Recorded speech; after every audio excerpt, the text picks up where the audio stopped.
Alright guys, what is going on? Welcome back to Chicago Karl, and today, as you saw from the title of the video, we are going to be reacting to and breaking down the Chicago Bulls 95-120 loss to the NBA's best Utah Jazz. I watched this game tonight. Personally, what I saw, I thought Utah was just playing like how they usually play night in and night out. They're a very good facilitating team. They have guys like Mike Conley, Donovan Mitchell, Bojan Bogdanovic, and Rudy Gobert, who they can always turn to for a quick bucket. That's what really got them over this Bulls team. On top of that, for the Bulls, it was just a lackluster effort. The Bulls continue to skid. They just got into the win column last night against the Pistons, and that win column streak was short-lived, as they are going into a one-game losing streak after this loss. Look at the box score for the Jazz. Donovan Mitchell was dominant like always, night in and night out. He comes and delivers. He was 11 from 19 from the field today, shooting 5 for 8 from behind the arc. He put up a total of 30 points, grabbed himself 6 boards, put up 6 assists as well. Rudy Gobert, Donovan Mitchell's sidekick, put up 21 points. He was 9 for 11 from the field, 3 for 3 from the line. He grabbed 10 boards, put up 2 assists, and had 9 blocks tonight. Insane. He is balling out for this Jazz team. Other big contributors for this team, obviously, Mike Conley dishing in with his own 15-point game. He managed to go 3 for 5 from behind the arc. Also, I thought Joe Ingles looked very good. He put up 17 points total today, 5 for 6 from behind the arc. He did not miss. Lethal shooter today. He managed to pick up 2 assists, and I thought Jordan Clarkson off the bench also looked pretty good for Utah. When he was on the court, he had a plus 25 rating today. He managed to put up 16 points. He was 6 for 16 from the field, so not that efficient. He was also 1 for 8 from 3, but he did put up 3 points at the line. So, yeah, that's all I really got to say about Jordan Clarkson in that favor. Like I said, the Jazz, they're 15-9 away. They stuck with that. Fun fact actually, the Jazz are 15-9 when they play away games. The Bulls are 9-15, so they switch stats like that. The Jazz, after this game, moved to 31-11. They have a 2-game win streak, and they go and are still first place in the West standings. Second best team, Denver, is 6 games back, so is Portland. For the Bulls, which is where I'm sure most of you guys are coming from as far as the fan base perspective goes, I don't think many Bulls fans were really expecting to win. A lot of us were probably expecting a pretty big beatdown, to be quite frank with you.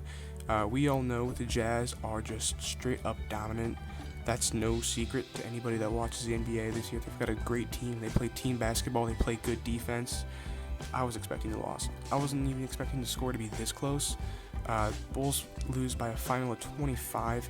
As far as the box score goes, Zach Lavine continues to play like the star he is. He put up 27 points on 10 for 25 shooting. Not his most efficient night, but still a good night. 3 for 3 from the line for Zach. He was 4 for 10 from deep. Managed to grab 7 boards and dish out 4 assists in the win. I thought he did a good job of scoring in transition tonight, like he always does. He got a lot of those just cheeky little buckets where he gets ahead of his defender, puts up a nice little layup, and hustles back on defense. He's very good at getting looks like that, and that's what really helps him in the points category. And he just gets some sneaky points for the Bulls like that, which they needed tonight. Thagic Young helped out Zach a lot. He's been like low-key the Bulls' second best player, night in and night out, to be honest, him and Satoransky. But Thaddeus Young tonight specifically, he only had a plus minus and -2, which was the second best in the entire Bulls lineup besides rookie Patrick Williams. But he managed to go 7 for 14 from the field, and he grabbed 9 boards, dished out 2 assists, only had 1 turnover. Pretty good night for Thagic, like always. Markkanen had a pretty tough night, 8 points on 3 for 12 shooting, 0 for 2 for 3. He did grab 7 boards, but ugly night for Lauri Markkanen. The Bulls need him if they want to win games against teams like Utah. Satoransky, he pitched in with 13 points, managed to go 5 for 7 total from the field, grabbed 4 boards, dished out 4 assists. He had 2 blocks as well. As far as production from the bench goes, really there was nobody. Kobe White pitched in. I guess, a bit. He managed to get the Bulls 10 points, 4 for 12 from the field, so he was not too efficient. He was out there, he dished out 3 assists, and he had a plus-minus of -23.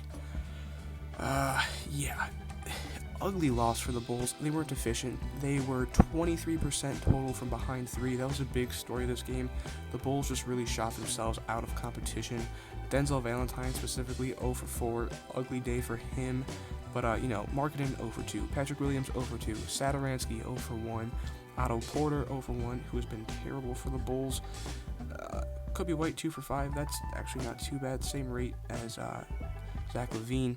But yeah, if the Bulls want to win games against teams like the Jazz, they've got to perform better than they are doing right now, and that's just not happening. That's all I gotta say. This game wasn't that deep. I wasn't even expecting the score to be this close, but I guess it was, even though the Bulls were home. They do meet up against the Jazz again on April 2nd.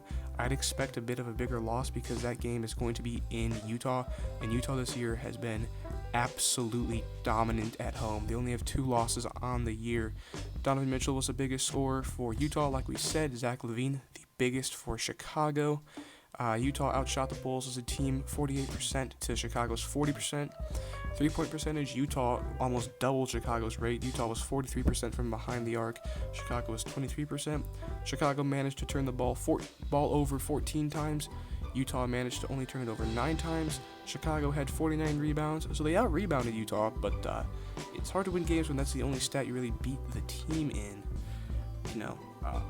I feel bad for Billy Donovan in nights like this because it's not his fault that the Bulls don't win. It's not. It's just the roster that he has sort of in front of him. It's hard to really win games like this against a team like the Jazz, like we keep reiterating. The Jazz are just so dominant in every way, as you can see with the team stats. They outpaced the Bulls, out-hustled the Bulls, outshot the Bulls. I mean, literally, just they played better than Chicago tonight. It comes down to that, and it's that simple.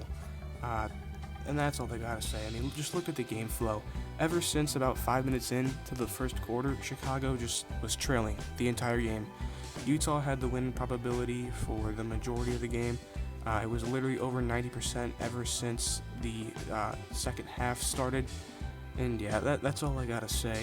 Thank you for watching this video. Continue to tune in to future videos regarding basketball and other sports. Make sure to leave a like and subscribe. Make sure to leave a comment down below telling me what you think of this game and the Bulls season in general. Just tell me how you feel. Be sure to check us out on Instagram at chicagokarl.yt, and you can be sure to check us out on Twitter at chicagokarl. Have a nice day. I'm out.